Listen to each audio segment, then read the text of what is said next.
The Congress of the United States is going to take up some of these issues, for better or worse, next week.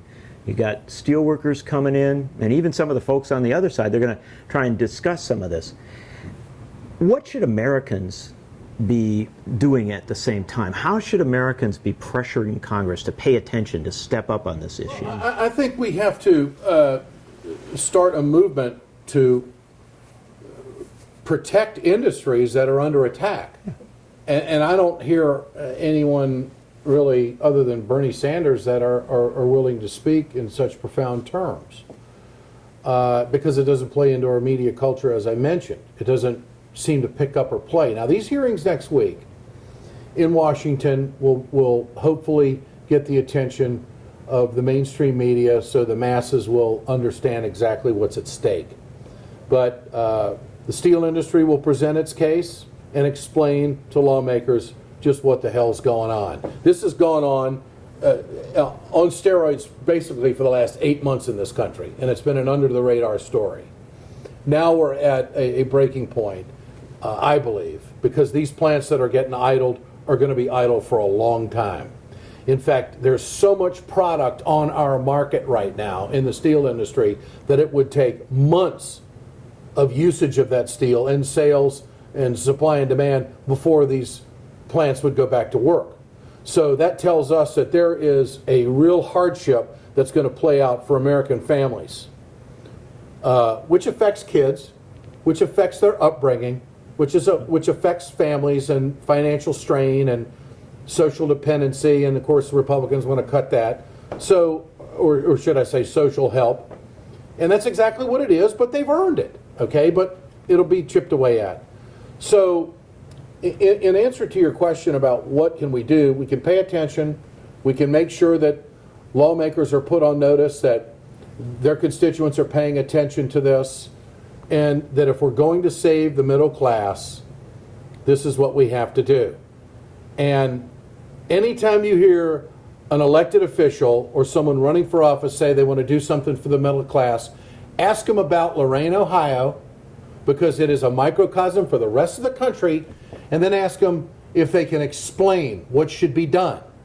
What are you going to do? What do you believe in? Because if you don't, then all your other answers on all other stories when it comes to the middle class are a joke. Ed Schultz, you found your way to Lorain, Ohio. You're on the streets here, talking to people, stopping in the restaurants, going outside the mill. It wasn't that hard. We have a discussion now as regards the Democratic debates. They've set a very small number of them. Bernie Sanders, Martin O'Malley have said we need more debates.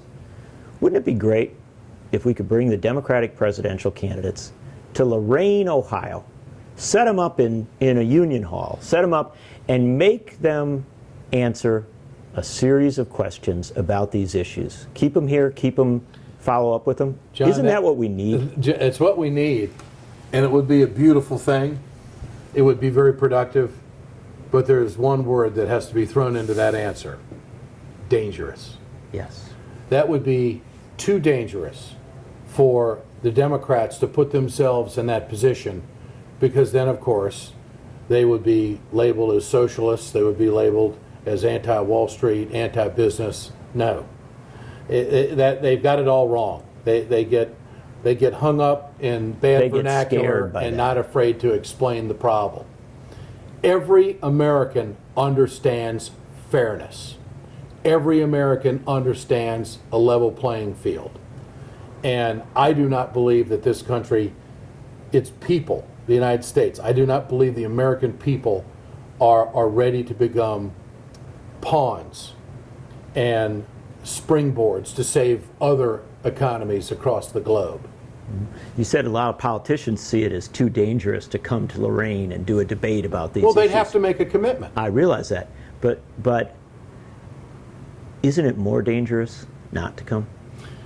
Isn't it more dangerous to neglect these issues any longer? Politically, it is. Well, that's why Bernie's not ignoring them. But, tell me how you're going to win the White House and not win Ohio.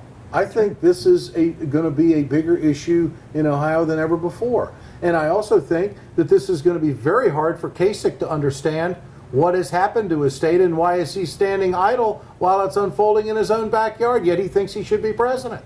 How can you argue for free trade and for all of these deals, all these insider Wall Street deals, at a time when your own state is shutting down? See, we're not, when I say we, I don't believe the American people are against trade.